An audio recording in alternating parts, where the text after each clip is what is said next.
mengenal diabetes dan terapi herbalnya. Untuk presentasi kali ini dipersembahkan oleh produk Habas gitu ya, karena ini yang nanti kita akan bahas produknya. Jadi mengenal produk sekaligus juga mengenal penyakitnya. Nah, sebelum masuk ke penyakit, kita harus tahu dulu tentang proses makan. Ya, yang namanya makan, karena ini kegiatan yang setiap hari kita lakukan. Jadi ketika kita makan, yang perlu kita pahami adalah tubuh kita itu, usus kita dan lain sebagainya, itu tidak tahu nama makanan yang masuk ke dalam perut kita. Ya, yang tahu nama itu kan kita. Oh ini roti, oh ini nasi, oh ini jagung, oh ini tepung dan lain sebagainya. Tapi ketika masuk ke mulut, mulut kita tuh tidak tahu ini apa nasi, ya apa roti, gitu ya, apa tempe, gitu ya, itu nggak tahu. Masuk usus juga begitu, ya masuk usus pun juga tidak tahu apakah ini tempe atau tahu atau daging dan lain sebagainya nggak tahu. Jadi bagaimana tubuh itu mengenali makanan? Ya dari komposisinya, ya dari komposisinya atau dari kandungannya. Jadi bukan dari nama. Kalau nama itu kan kitanya, karena kita melihat, wah ini apa nih? Oh bala-bala. Ah, itu nama. Tapi ketika masuk ke dalam tubuh, usus kita itu tidak terus kemudian, wah ini bala-bala, nggak begitu. Dia akan mengurai gitu kan. Oh, ada tepung. Tepung itu apa sih? Gitu kan. Oh, ada toge. Toge itu apa sih? Gitu kan. Kemudian oh ada mungkin kolnya. Oh, kol itu apa sih? Gitu. Jadi dipecah tidak menurut namanya, tetapi menurut komposisinya. Nah, komposisinya itu ada mikro dan makro nutrisi, gitu ya. Makronutrisi itu adalah komponen yang besar. Sedangkan mikronutrisi itu komponen yang kecil. Nah, mikronutrisi itu dari vitamin, ya ada vitamin A, B, C itu jumlahnya kecil, maka disebut sebagai mikro. Ya, mineral juga kecil, karena kita tubuh kita itu ada memerlukan mineral, contoh zat besi.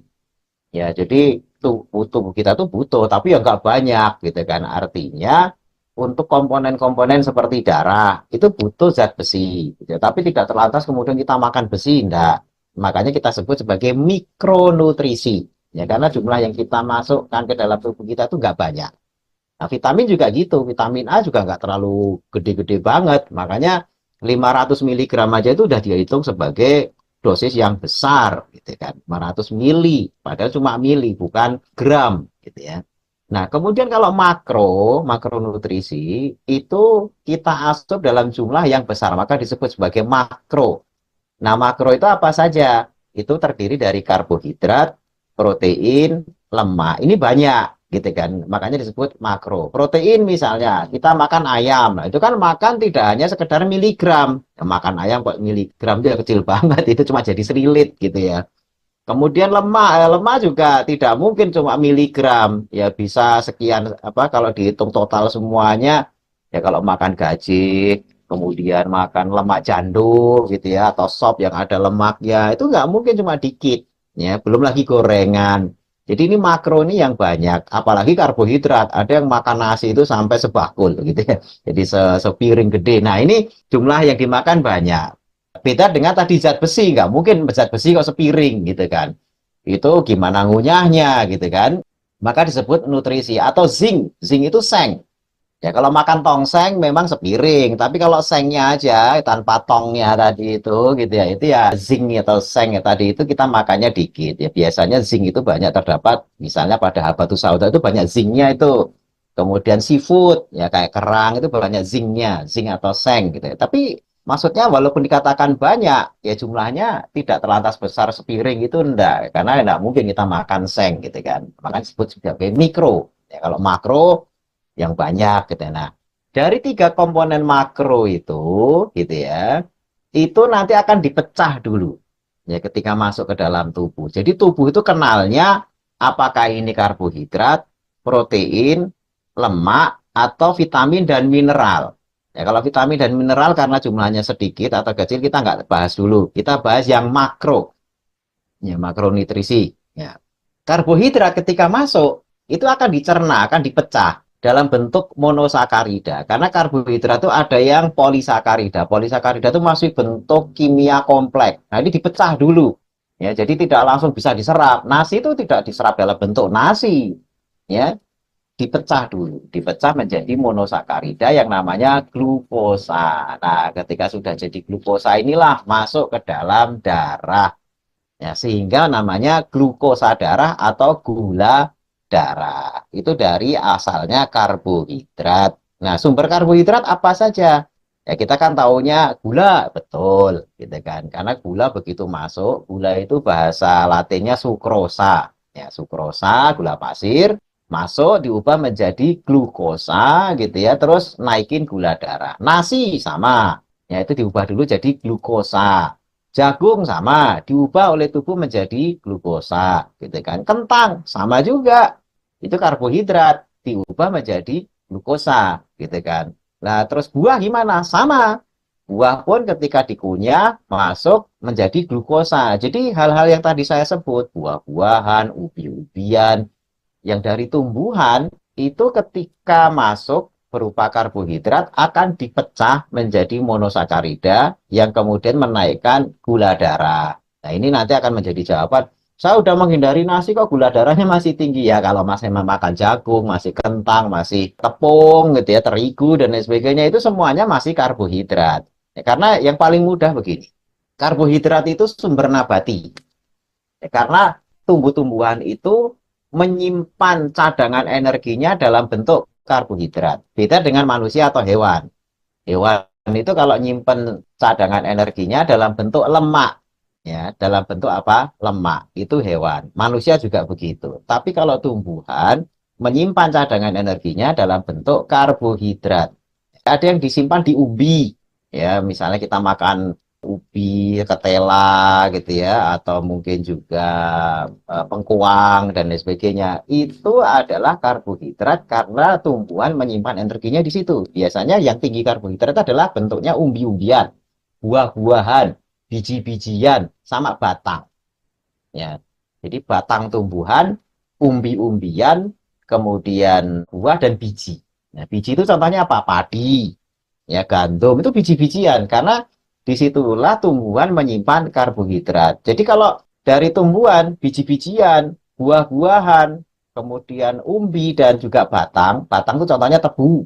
Nah, tebu itu isinya gula ya kita tahu gitu karena memang tumbuhannya menyimpan energinya itu di batangnya itu. Jadi ketika itu dimakan ya gula langsung naik.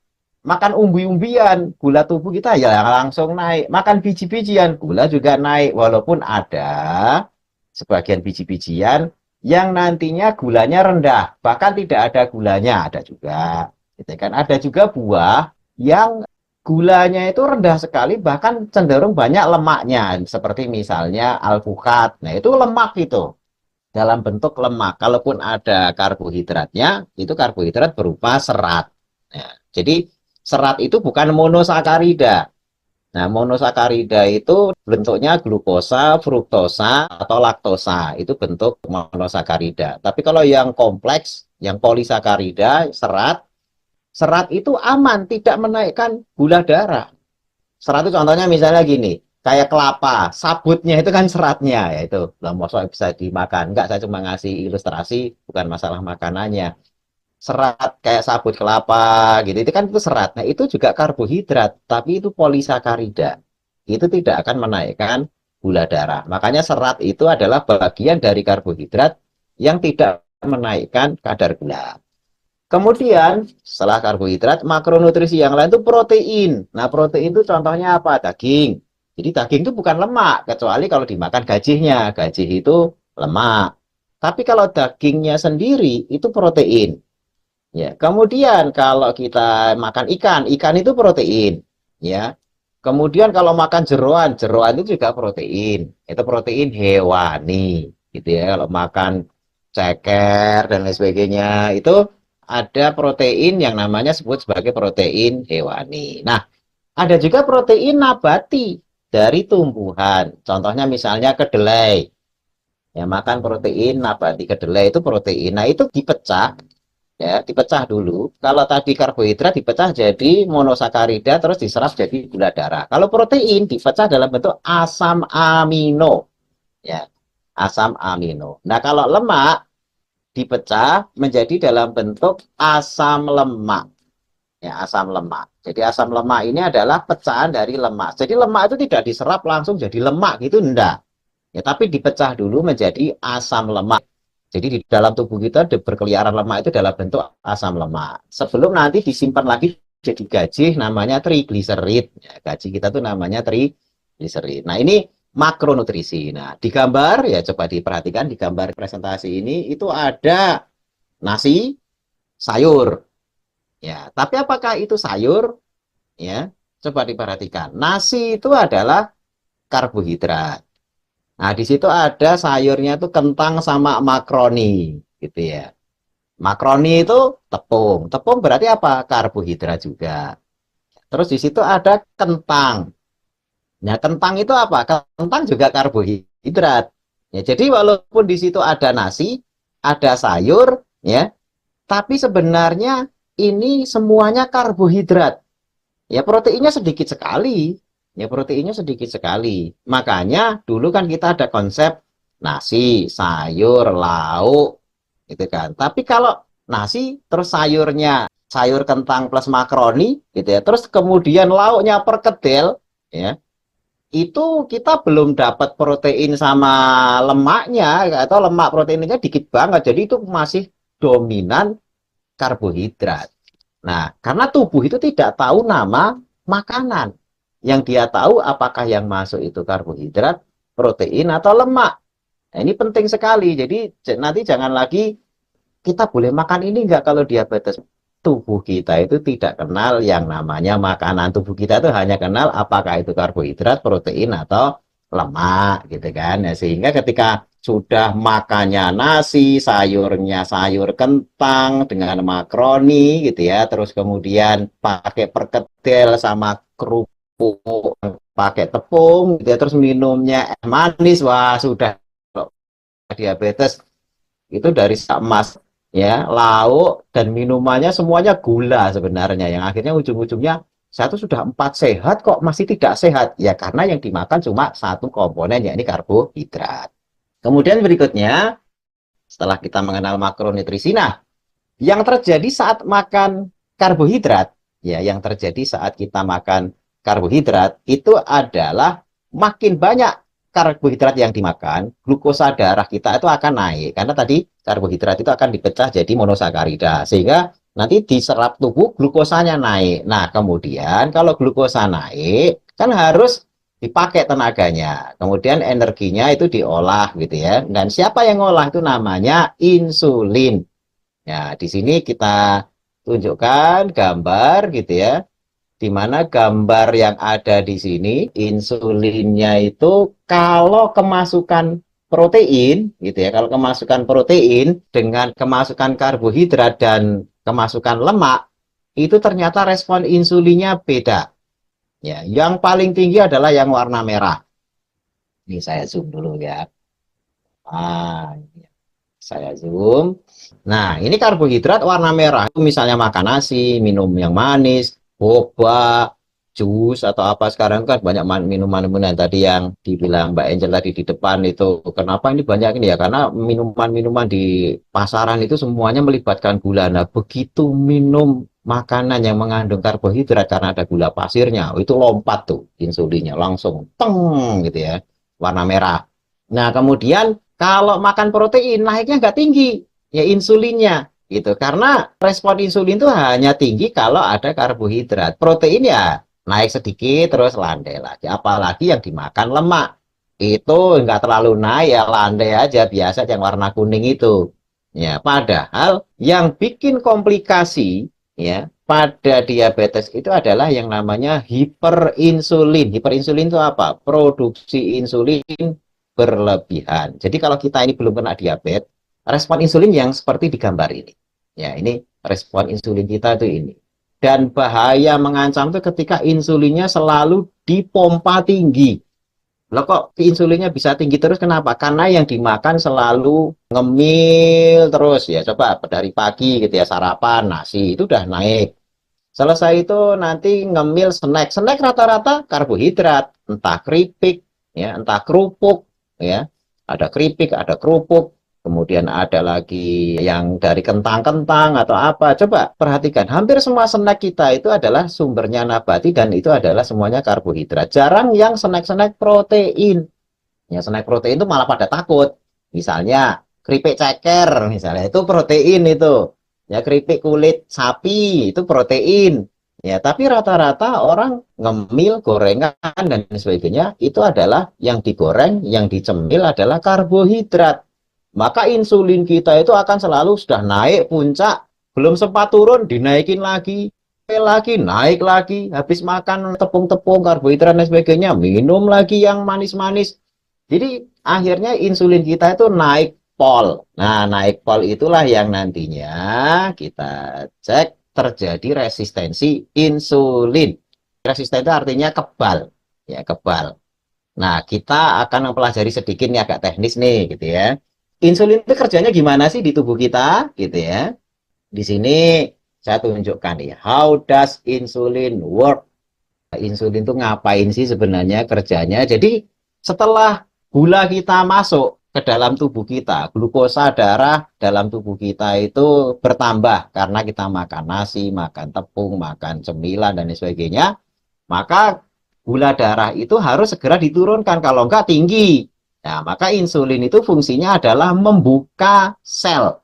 Jadi kalau di gambar ini, coba dilihat, insulin itu kayak kunci yang masuk ke lubang kunci. Nah, lubang kuncinya itu namanya insulin reseptor.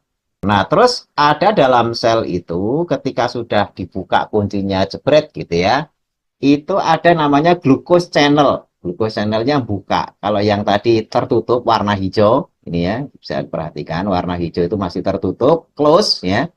Ketika insulinnya diproduksi, terus membuka glucose channelnya. Nah, di sini terbuka. Ketika terbuka, selnya itu gulanya dimasukkan ke dalam sel.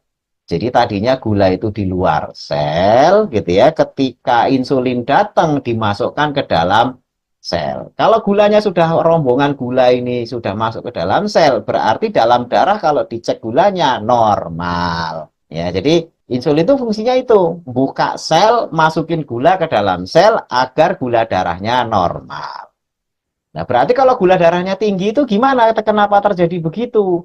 Ya, karena kapasitas sel untuk dimasuki gula itu juga terbatas. Ya, kayak angkot ya. Angkot itu kan nyari penumpang, nyari penumpang. Begitu penuh ya nggak bisa dimasukin lagi. Ketika sudah penuh, nggak bisa dimasukin lagi, akan terjadi yang namanya penolakan.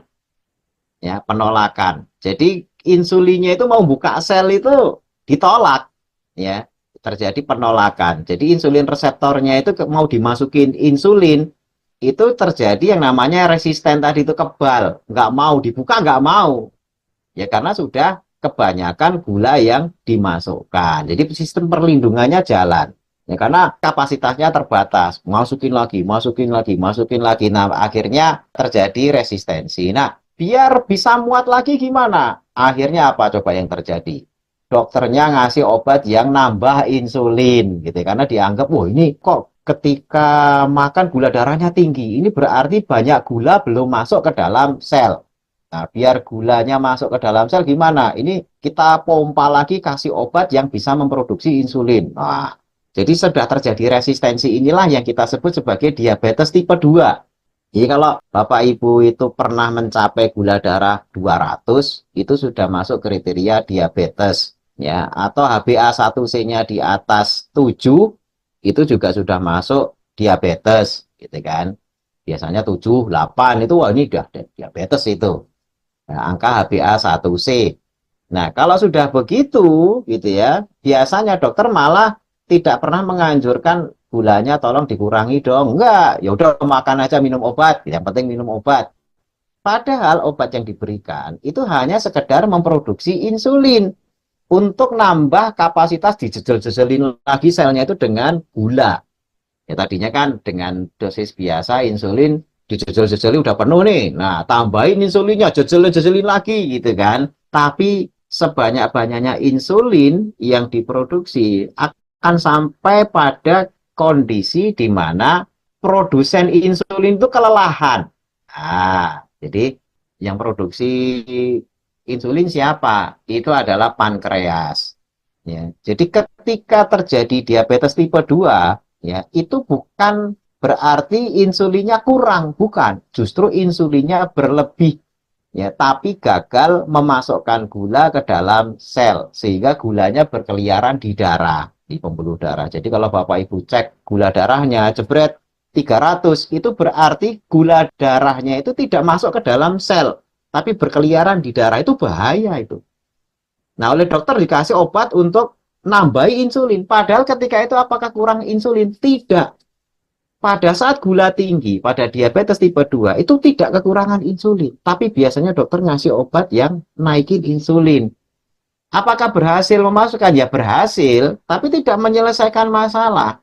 Kenapa? Karena pankreasnya jadi makin kelelahan. Capek, udah ngelembur, bikin insulin banyak, ya, dikasih obat lagi, tambah lagi insulinnya produksi gitu ya, terus menerus sampai akhirnya yang namanya sel pankreas itu mati, ya, karena dipaksa lembur siang malam. Kenapa lembur? Ya karena orangnya juga nggak pernah berhenti makan, ya, pagi sarapan terus ngemil, di antara waktu makan tuh ngemil terus, nggak berhenti berhenti, makan siang, selesai makan siang ngemil terus sampai sore. Nah, sore udah dia, ini saya nggak akan makan malam terlalu malam. Mulai maghrib udah nggak makan. Tapi cemilan snacknya banyak. Sampai menjelang tidur masih masih makan. Terus susah tidur. Tiba-tiba mie dok-dok lewat. Ya, nasi goreng lewat. Wah, hajar sekalian. Gitu kan. Wah, tambah itu insulinnya 24 jam itu diproduksi terus. Ketika gulanya gagal masuk ke dalam sel, kasih obat produksi insulin lagi. Bahkan nggak cukup itu, tambah lagi sesuatu yang apa namanya memaksa pankreasnya itu untuk bekerja mati-matian, ya akhirnya bener mati gitu ya. Karena mati-matian pankreasnya mati, akhirnya sama sekali tidak bisa diproduksi insulin. Nah, ketika itulah tidak mempan lagi, karena obat itu fungsinya memaksa pankreas kerja rodi. Nah, di saat kerja rodinya itu sudah mematikan sel pankreas, saat itulah obat tidak mempan. Karena pekerjaannya itu sudah nggak ada yang bisa dipaksa bekerja. Ujung-ujungnya apa? Dia harus disuntik insulin dari luar. Ya, itulah yang kita sebut sebagai diabetes tipe 1. Ya, tipe 1 itu tergantung sama insulin. Jadi diabetes tipe 2 efek dari resisten insulin. Jadi bukan karena insulin kurang ya, tapi berlebih, hanya resisten atau kebal, itu bisa berubah menjadi diabetes tipe 1 gara-gara pankreasnya mati karena kerja mati-matian. Ya, tipe 1 inilah yang akhirnya disuntik insulin dari luar. Nah, ini tolong difahami ya. Jadi salah siapa ini sebenarnya? Itu kenapa pankreasnya mati, kemudian sampai akhirnya disuntik dari luar? Ya salah kita sendiri yang masih blepek tubuh kita itu dengan gula, gula, gula. Sebenarnya bukan hanya gula pasir. Kalau saya bilang gula itu gula pasir, karbohidrat. Yang benar tuh karbohidrat. Gitu. Jadi masukin karbohidrat lagi, karbohidrat lagi, karbohidrat lagi. Ya akhirnya ujung-ujungnya yang tadinya cuma obat, akhirnya suntik insulin. Gitu. Itu prosesnya seperti itu. Nah, sekedar ngasih gambaran kenaikan gula darah. Ya. Jadi nanti biar bisa menggambarkan. Jadi kadar gula darah kita dengan gula sesendok sekian itu cuma 5 gram. Itu bisa gambarin ya, gula pasir segitu itu. Itu naikin kadar gula darah 100. Wah, jadi bapak-bapak yang sudah punya diabetes, kalau misalnya gula darahnya misalnya sudah normal, saya cuma 110 dok, gitu kan. Oke, ya sudah normal, saya mau bikin minum aja, terus gulanya dikit aja, dikit ya cuma segambar itu yang digambar ini ya, cuma segitu. Nah, terus diminum, kaget, tiba-tiba kok jadi 200. Lah iya, 5 gram itu naikin 100. Apalagi kalau wah agak manisan lagi, tambah 2 sendok, 3 sendok, ya naiknya luar biasa. Itu nasi juga sama, nasi segitu juga naikin 100, apalagi sepiring. Ya tubuh sudah nggak bisa ngolah gula, diblepekin nasi sepiring gitu, waduh luar biasa gitu kan. Nah ini biar difahami ya kenapa kok nggak pernah berhasil nurunin kadar gula, karena kasih mengizinkan untuk dinaikkan dengan makanan-makanan. Karena sekali lagi makanan kita tidak pernah tahu apakah itu gula pasir, apakah itu nasi, apakah itu kentang. Yang dia tahu yang masuk ini tamunya karbohidrat, protein atau lemak. Ya, jadi kalau misalnya penderita diabetes makan ayam, Ya dengan catatan bumbunya tidak pakai gula pasir, misalnya digoreng dengan bumbu ya garam, mungkin dengan bawang-bawangan apa dan sebagainya, kasih bumbu, makan ayam 1 ekor misalnya, itu gula darahnya nggak bakal naik. Kenyangnya dapat, gula darahnya nggak akan naik. Kenapa? Karena yang masuk protein. Ya protein tidak menyebabkan glukosa naik. Nah, yang jeleknya lagi, gitu ya, jeleknya gula darah kita itu sebenarnya naik juga bukan hanya sekedar dari makanan, tapi dari stres. Ya, stres tinggi itu menyebabkan kortisol tinggi. Nah, kortisol itu adalah hormon yang memacu liver untuk memproduksi gula sendiri. Ah, ini bab penting ini. Jadi Bapak-bapak Ibu-ibu harus tahu bahwasanya tubuh kita itu bisa memproduksi gula tanpa makan. Nah, kenapa? Ya tubuh kita tuh memang bisa produksi gula. Makanya kalau sudah dari luar makanin gula, terus stresnya tinggi, tubuh juga memproduksi gula, akhirnya apa? Dari luar masuk gula, nambahin gula, dari dalam produksi gula, ya makin beludak kadar gulanya. Makanya ada orang-orang yang saya sudah tidak makan nasi, sudah ngurangin gula, sudah ini semuanya ada ini, tapi stresan, gara-gara itu malah stres. Waduh, gimana? Penyakit kok nggak bisa sembuh dan stres gitu. Apalagi terus, waduh banyak utang, waduh bisnis lagi lesu dan lain sebagainya. Itu liver langsung memproduksi gula tinggi. Ya, kenapa? Karena yang namanya stres itu didesain di tubuh kita itu fungsinya adalah untuk gerak. Stres itu fungsinya untuk gerak. Makanya tiap pagi itu hormon stres kita itu adalah paling tinggi. Karena kita diharapkan di pagi hari itu gerak, cari rezeki gitu ya. Dengan gerak, maka gula yang diproduksi oleh tubuh akan kepake. Makanya olahraga paling bagus itu pagi, jangan malam. Malam nanti ganggu hormon melatonin kita. Nah, kalau pagi memang harus banyak gerak. Ya, karena produksi liver kita untuk memproduksi gula itu tinggi. Ya, sehingga olahraga pagi, nyari rezeki pagi. Sebagaimana juga di dalam Al-Quran, ya, ja'alnal nahara ma'asya. Jadikan siang itu mencari ma'isyah. Karena liver memproduksi gula itu juga tinggi. Tapi kalau siangnya mager, malah banyakkan makan, nonton TV, nonton sinetron gitu ya. Ya, akhirnya gula sudah makannya tinggi gula, livernya juga memproduksi gula, ya jadilah numpuk-numpuk gitu ya. Nah, terapi medis. Ini saya bilang medis dulu, sebelum kita bahas herbal. Biar kenal juga, karena saya yakin bahwa Bapak Ibu yang kena diabetes itu juga mesti berobat medis, gitu kan. Jadi kadar gula tinggi, ya, ketika karbohidratnya makannya itu berlebihan, gula darahnya tinggi, makin dihajar obat, ya, dengan peninggi insulin. Contohnya glibenclamid misalnya. Ini biasanya dikasih, ini paling murah ini. Obat paling murah glibenclamid ini generik ya. Atau nanti mereknya macam-macam gitu, tapi isinya glibenclamid gitu ya. Itu untuk menaikkan insulin. Itu langsung turun. Bahkan kadang-kadang saking turunnya itu bisa ngedrop, bisa gemeteran, ya hipoglikemik itu gula darahnya anjlok, ya. Padahal insulin sudah sangat tinggi. Ya, jadi ketika kita diabetes tipe 2 itu insulin sudah sangat tinggi, tapi resisten. Nah, terus dikasih glibenclamid, yo makin tambah tinggi. Padahal penyebab komplikasi itu salah satunya adalah insulin tinggi. Nanti saya akan tunjukkan hiperinsulin atau insulin terlalu tinggi itu efeknya kemana saja. Ya. Kemudian stres tinggi, liver memproduksi gula, ya glukoneogen, diberi metformin. Nah, jadi kalau Bapak Ibu dikasih obat yang namanya metformin, itu adalah obat untuk mengurangi produksi gula dalam liver. Ya, biasanya untuk orang yang stresan tadi itu. Stres itu macam-macam loh ya. Jadi jangan stres itu kayak maaf-maaf dianggapnya stres orang kayak orang gila. Enggak, stres itu pikiran, ya enggak tenang hidupnya, depresi, ya banyak masalah dan sebagainya, itu akan maju stres semuanya. Kemudian kalau mau bagus, ya tadi sudah dari luar masukin gula, bikin gula tinggi. Ya, kemudian insulin juga tinggi. Terus dikasih lagi insulin makin tambah tinggi, padahal itu nanti efek samping, gitu ya. Stres tinggi. Nah, kalau mau bagus, harusnya prinsip terapi yang baik itu jangan hanya mompa ban bocor. Saya sering ngulang istilah ini. Jangan mompa ban bocor. Kalau mau mompa, bocornya juga harus ditambal. Nah, mompa itu maksudnya adalah ngasih terapi. Ya, kalau ngasih terapi, bocornya itu juga harus ditambal dulu. Bocor itu adalah dengan lifestyle-nya.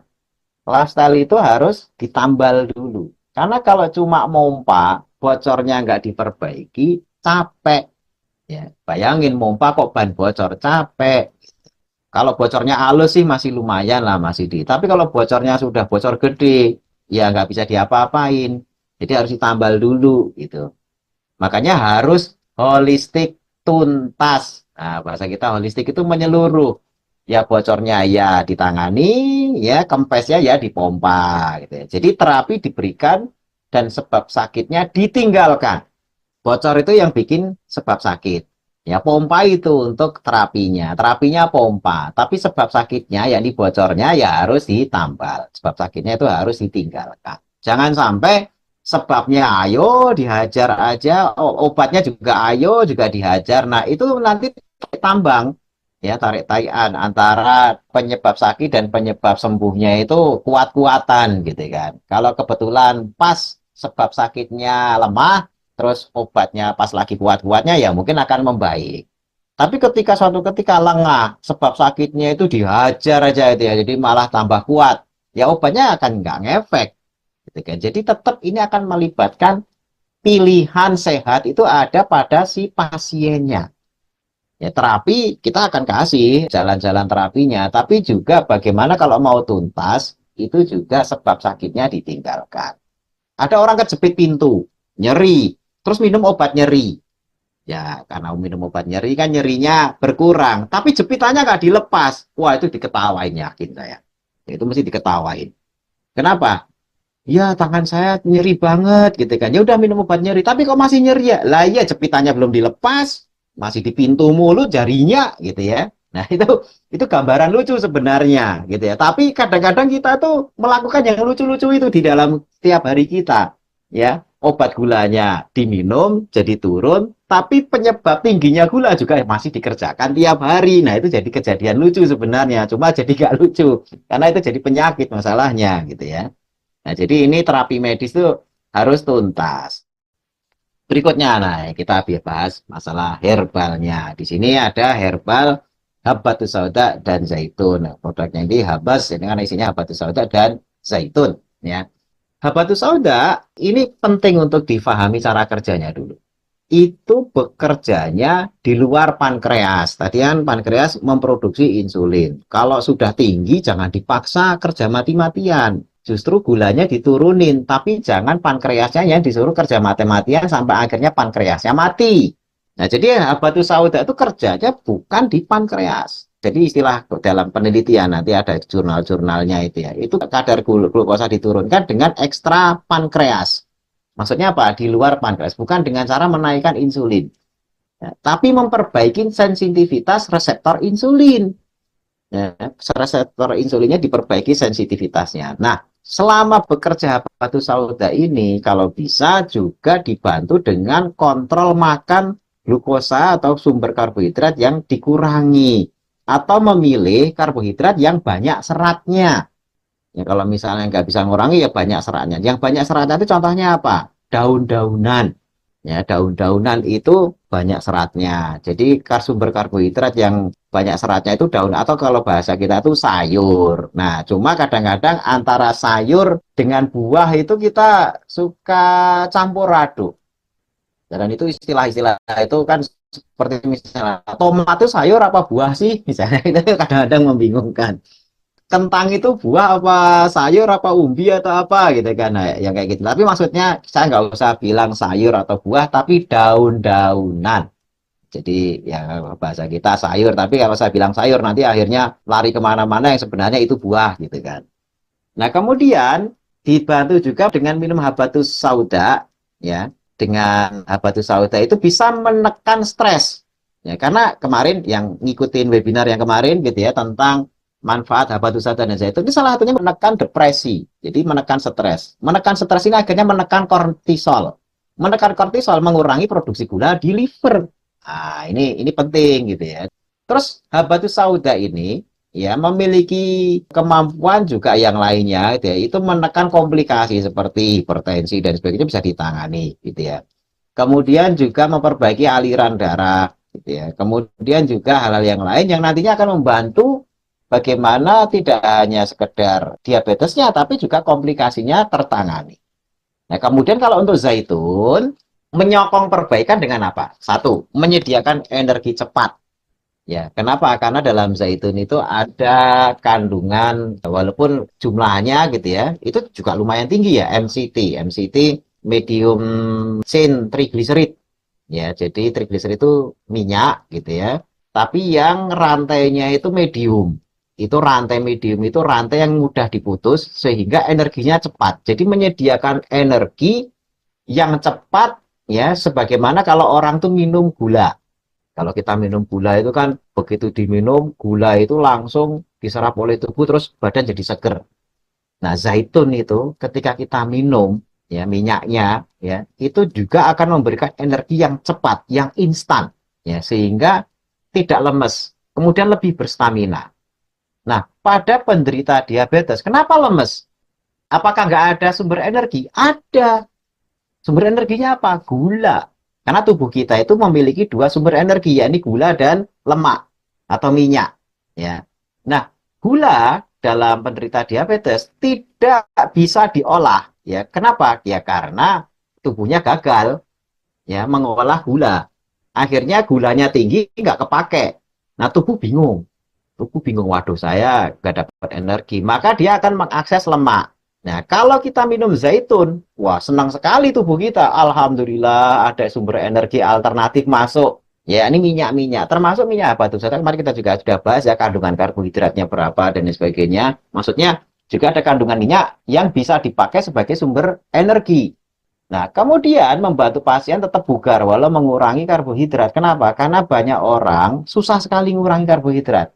Karbohidrat itu efeknya nyandu, ya, nyandu. Jadi akhirnya ada efek adiktifnya. Adiktif itu kecanduan, ya, kecanduan gula. Makanya jangan dikira mudah ninggalin itu, ngurangin dikit aja susah sekali gitu ya.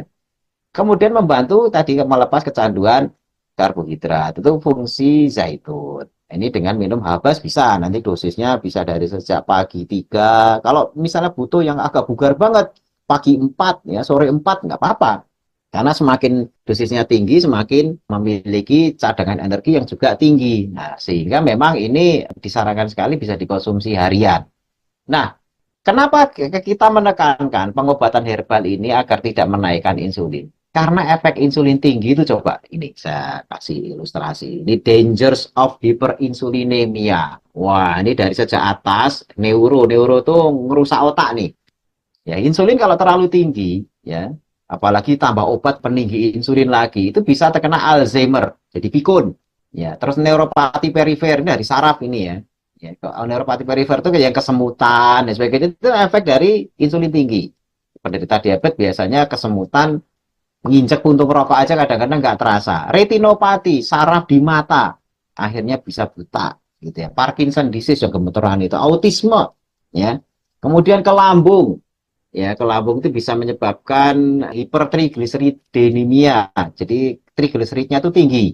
Ya, trigliserid itu gajih tapi di dalam darah. Ya. Kemudian nol alkoholik fatty liver. Fatty liver itu perlemakan hati. Ya, insulin terlalu tinggi, ya resisten, itu bisa bikin fatty liver, hatinya berlemak.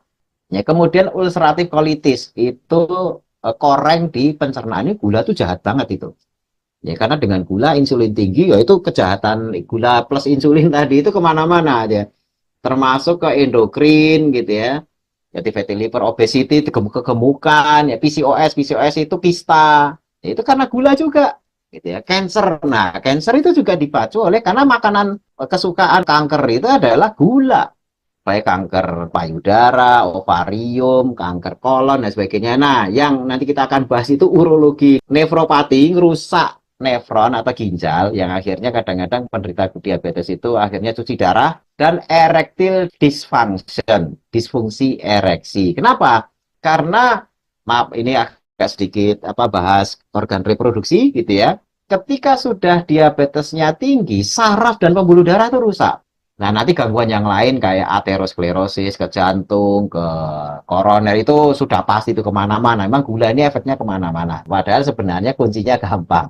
Jangan lagi makan karbohidrat sebenarnya. Cuma susah. Kita ini memang sudah terkecanduan karbohidrat. Nah, terus ditambah lagi jarang olahraga dan kurang jaga makan. Karena dari pagi sampai malam tadi itu ngunyah terus. Disuruh puasa susah. Karena memang efek gula tinggi itu memicu lapar yang hebat.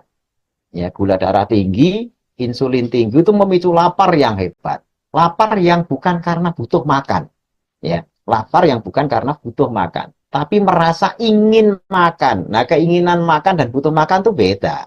Ya, beda. Nah, kita itu kadang susah membedakan antara ingin makan dan butuh makan. Kenapa olahraga itu penting, gitu ya?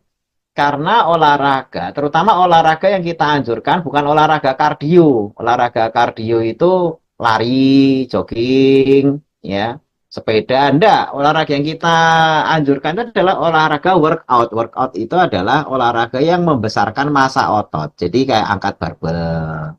Kadang-kadang kalau nggak perlu alat ya nggak apa-apa, push up, sit up, ya, kemudian squat jam, apa gitu-gitu, itu akan membesarkan otot. Nah, membesarkan otot itu akan menambah kapasitas tubuh kita itu untuk menyimpan gula. Kalau ototnya bertambah besar, untuk bisa menyimpan gula itu banyak. Jadi gulanya tidak disimpan di pembuluh darah, tapi bisa disimpan di otot. Karena otot kita itu juga gudang gula. Nah, pada penderita diabetes itu gulanya tinggi gara-gara ototnya nggak pernah dipakai. Walaupun lengannya gede, tapi gede lemak. Kita sama lengannya Kang Aderai gitu. Itu lengan gede itu isinya otot semua, bisa nyimpen gula lebih banyak. Tapi kalau yang obes, lengan gede itu karena lemak, jadi nggak bisa nyimpen gula. Nah, kemudian konsumsi herbal yang meredakan depresi stres tadi, habatus sauda dan zaitun, dibantu dengan lifestyle juga. Makanya antara lifestyle dan herbal itu harus seiring dan sejalan. Nah, demikian sedikit tentang diabetes, kemudian juga komplikasinya, gitu ya, dan cara penanganannya tadi. Lifestyle harus diperbaiki, gitu ya. Lifestyle perbaiki itu semuanya, tidurnya, olahraganya. Olahraga atau tidurnya kurang juga malah tambah stres. Jadi olahraga siang bagus, gitu ya. Malamnya tidurnya juga harus bagus, ya. Sebagaimana tadi sudah dibahas, olahraga intens siang hari dan tidur cukup di malam hari. Karena tidur yang cukup di malam hari itu akan membuat kita itu betah lapar, ya. Jadi bapak-bapak ibu-ibu yang kurang tidur, itu ada dua hormon yang akan berubah. Pertama, hormon yang namanya leptin. Hormon leptin itu hormon kenyang. Begitu kurang tidur, leptinnya turun. Jadi perasaannya lapar terus. Kemudian ada hormon grelin naik. Grelin itu hormon rakus, hormon craving. Makanya kalau malamnya begadang, tidur kurang dari 6 jam, paginya itu mesti susah puasa. Ya, mesti laparnya hebat, dan kalau makan susah kenyang. Karena hormon leptinnya turun, hormon grelinnya naik. Itu gara-gara tidur. Jadi kalau tidurnya bagus, ya otomatis kendali makanan kita itu juga akan bagus. Nah, itu hal-hal yang bisa menjadi tips agar nantinya kita bisa setidaknya ngontrol makanan kita. Karena kalau cuma kontrol, kontrol, kontrol, ya itu omongan gampang. Pelaksanaannya susah, gitu ya. Makanya kita kasih tipsnya. Demikian, barangkali kalau ada pertanyaan-pertanyaan. Nah, baik, ini ada pertanyaan nih, Dok. Assalamualaikum, anak saya mengalami obesitas dan ada fatty liver. Baiknya mengkonsumsi apa ya, Dok? Ya, fatty liver tadi kan juga bagian dari efek samping atau komplikasi diabetes. Tapi sebenarnya tanpa diabetes, fatty liver itu juga bisa terjadi. Ada dua kemungkinan. Yang pertama adalah non-alcoholic fatty liver atau NAFLD, non-alcoholic fatty liver disease. Yang kedua adalah alcoholic fatty liver disease. Saya yakin nih Bu bukan yang termasuk alkoholik ya. Kalau alkoholik itu pecandu alkohol, akhirnya livernya kena perlemakan. Tapi yang non-alkoholik itu penyebabnya juga pertama kelebihan ekses penyimpanan trigliserid. Jadi kalau kita makan banyak gula, ketika tidak dipakai untuk aktivitas, gula itu kan disimpan. Nah, disimpannya gula itu tidak dalam bentuk gula, tapi diubah menjadi gajih. Gajih atau trigliserid. Nah, gajih itu akan ditaruh di bawah kulit. Nah, ketika storage di bawah kulit itu penuh, ya, karena sudah obes, storage-nya, gudangnya udah penuh, tubuh kan nyari tempat lain. Akhirnya ditaruh di visceral. Visceral itu di rongga tubuh, bukan lagi di bawah kulit, tapi di rongga tubuh. Bisa jadi di dekat jantung, jantungnya akhirnya banyak gajihnya. Bisa jadi di perut, akhirnya perutnya buncit gitu ya. Tapi gajih isinya, bukan cairan. Terus disempat juga di liver. Nah, jadi itu ekses. Yang kedua, ada orang tidak obesitas tapi fatty liver juga. Itu gara-gara apa? Dia penyuka buah. Ya, buah itu ada gula sederhana atau karbohidrat yang namanya fruktosa atau gula buah. Ya, gula buah fruktosa itu hanya bisa dicerna oleh liver dengan hormon yang namanya fruktokinase. Kalau kita makan buah, tidak akan menaikkan insulin. Ya, jadi terus tidak langsung gula darahnya tinggi, enggak. Kenapa? Karena yang nangani fruktosa atau gula buah itu adalah fruktokinase. Prosesnya terjadi di liver. Nah, ketika kita habis makan buah banyak, manis-manis buah dan sebagainya, gitu kan tidak bikin gemuk. Oke, itu betul. Karena lemaknya tidak bisa disimpan di bawah kulit. Ketika kita makan buah banyak, gula yang namanya fruktosa itu tidak bisa dikirim di bawah kulit untuk disimpan. Kalau makan nasi, terus kita nggak olahraga, lemaknya disimpan di bawah kulit. Tapi kalau makan buah, terus tidak banyak gerak, mager, lemaknya itu hanya bisa disimpan di liver. Ya, jadi makan buah pun apakah menyehatkan? Tergantung bagaimana kita menyikapi setelah makan. Kalau setelah makan buah, nonton TV, diem aja makan klengkeng habis sekilo, habis itu anggur, habis itu makan apa lagi, itu semuanya fruktosa tinggi itu, manis-manis itu. Itu tidak akan disimpan di bawah kulit, jadi ya langsing-langsing aja, tapi livernya numpuk lemak. Nah, jadi saya nggak tahu ini obesitasnya terkait yang mana, apakah penyuka buah, apalagi kalau sudah obes penyuka buah juga, wah itu makin fatty livernya tinggi. Nah, cara ngobatinya gimana? Pertama, tadi kan habatus sauda tuh, habat zaitun, diarahkan energinya itu jangan lagi ke fruktosa, jadi akhirnya ke minyak-minyak, gitu kan. Atau makanannya beralih kepada protein dan lemak, energinya di switch kepada lemak. Jadi bukan kepada glukosa lagi. Sehingga dengan cara itu, ketika tubuh kenal lemak sebagai energinya, maka lemak di tubuh kita yang numpuk, yang obes tadi itu, lemaknya akan digerogoti oleh tubuh kita untuk dipakai sebagai energi. Ya, jadi ini bukan masalah berarti harus puasa, harus ini keseimbangan antara debit dan kredit, nanti ada saldo gitu ya. Kan kadang terapi dia itu kan suka ngitungnya caranya gitu. Jadi kalau yang masuk 100 ya olahraga paling enggak 200 biar defisit sehingga badan kurus. Wah itu berat ya. Karena mesti yang jalani terbiasa makan banyak itu disuruh ngurangi makan itu akan berat, apalagi sudah obes. Maka kalau misalnya pengen makan banyak, tetap makan banyak tapi bisa kurus, gampang. Caranya apa? Hindari karbohidrat saja. Makan misalnya tadi saya bilang ayam satu, ya tiap kali makan itu dua atau tiga kali, dua kali lah misalnya siang sore aja, tapi ayam satu jadi dua ekor ayam sehari, nggak ada karbohidratnya, maka tubuh akan mengakses lemak. Ya, tubuh akan mengakses lemak sehingga lemak yang ada di dalam tubuh, ya gaji-gaji yang di bawah kulit yang ada di liver itu akan diambili semua oleh tubuh untuk sumber energi, karena tubuh tidak bisa mencari gula untuk energi karena tidak kita makan. Ya, ketika tubuh gagal mencari gula, mesti dia mencarinya lemak atau minyak. Nah, kita sediain dari tadi minyak habatus sauda, minyak zaitun.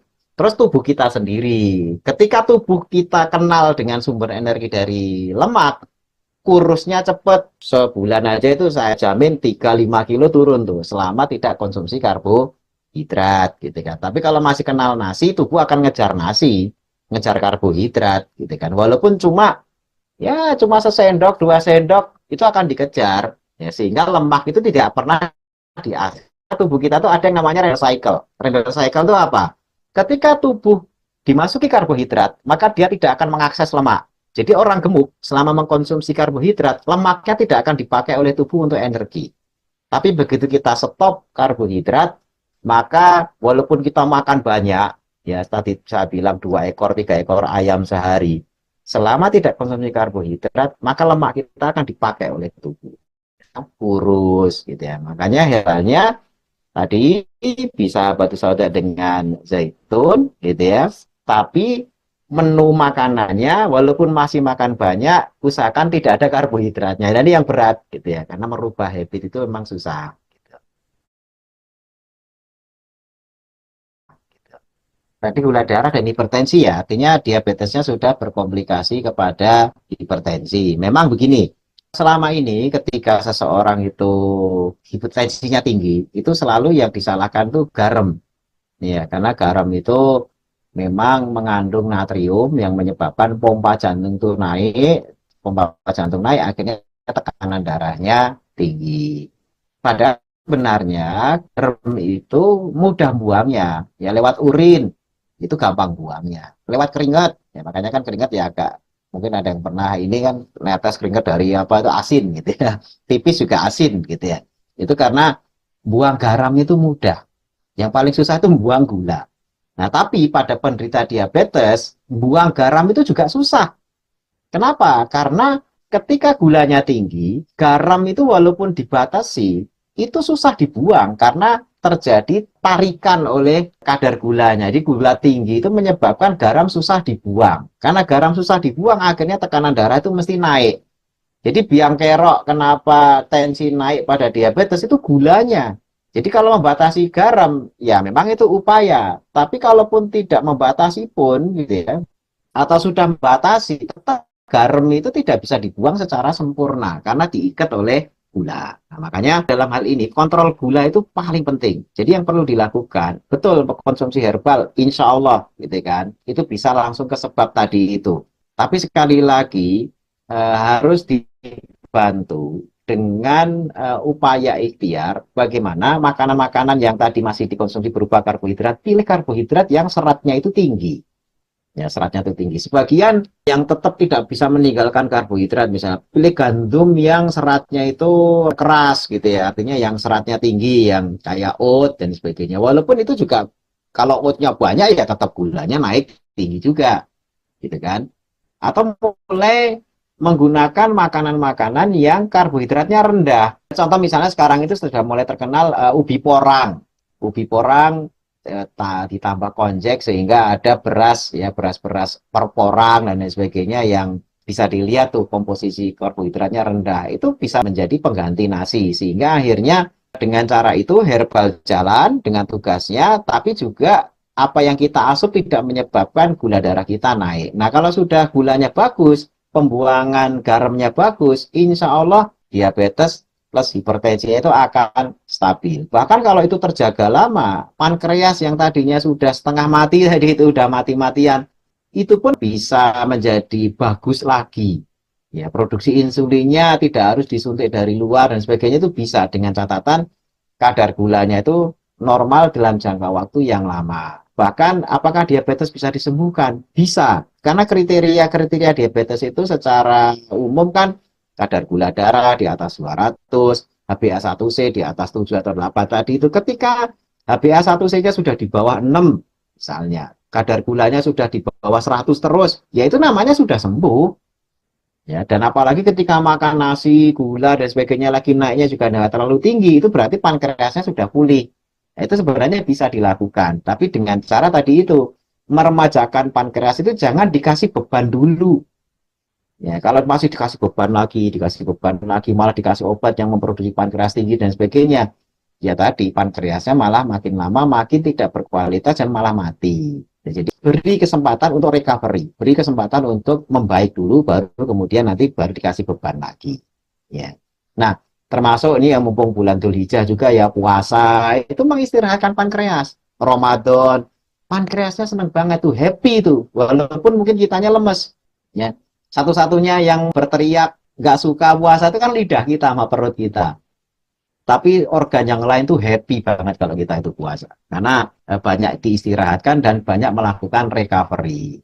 So, itu jawaban untuk tadi ya diabetes sama hipertensi. Itu bisa dipulihkan kok. Ini saya langsung testimoni ya. Karena bukan ini karena jualan, bukan. Saya testimoni langsung. Saya 3 tahun yang lalu, atau mungkin 4 tahun yang lalu, tensi saya yaitu kalau tidak minum obat itu 230 ya, bawahnya itu 120 kalau nggak minum obat ya 230 bawah 120 itu kan udah ngeri.